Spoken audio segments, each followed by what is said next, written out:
is Bill Van Wagner. I'm from Madison, Wisconsin. Grew up at Our Lady Queen of Peace Parish in Madison.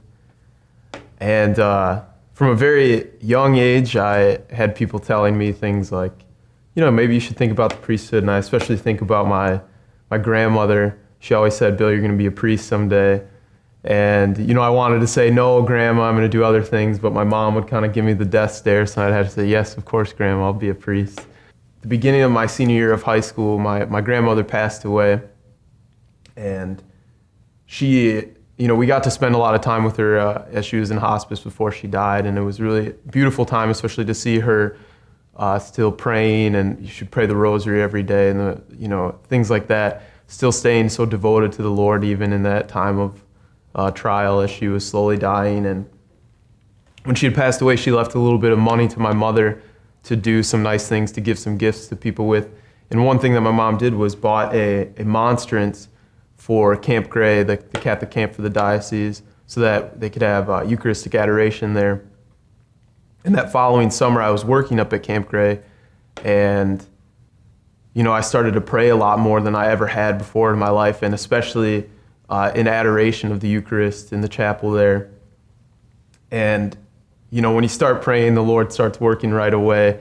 And I could just sense this change happening in myself. I had this desire to pray, this desire to know the Lord more. I wanted to pray the rosary. I wanted to read the scriptures. And I wanted to really devote myself to the Lord more and more. And as this started to happen, then this thought of priesthood pops into my head. And of course, I tried to shoo it away. I didn't want to think about that because I was gonna, go to school to study music, and I was gonna be rich and famous and have this big family, and had all these awesome plans for my life.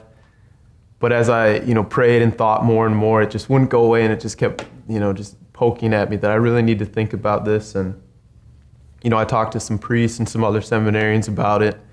And eventually one night in the chapel there, praying in adoration of the Eucharist in this chapel where the Eucharist is housed in the monstrance that my grandmother had purchased, with her will, remembering all the things that she had said to me about being a priest. And I always knew that that's what she wanted from me. Sitting in front of our Lord there, I just finally had this moment of, okay, I can do this. If this is what you want, then this will be what's going to bring me true joy and peace and fulfillment and happiness. And of course, in making that decision, I just felt overwhelmed by a sense of gratitude to the Lord for really, making this known to me.